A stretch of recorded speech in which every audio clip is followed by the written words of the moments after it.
أعوذ بالله من الشيطان الرجيم.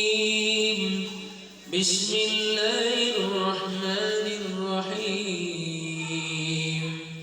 لله ما في السماوات وما في الأرض، وإن تبدوا ما في أنفسكم أو تخفوه يحاسبكم به الله فيغفر لمن يشاء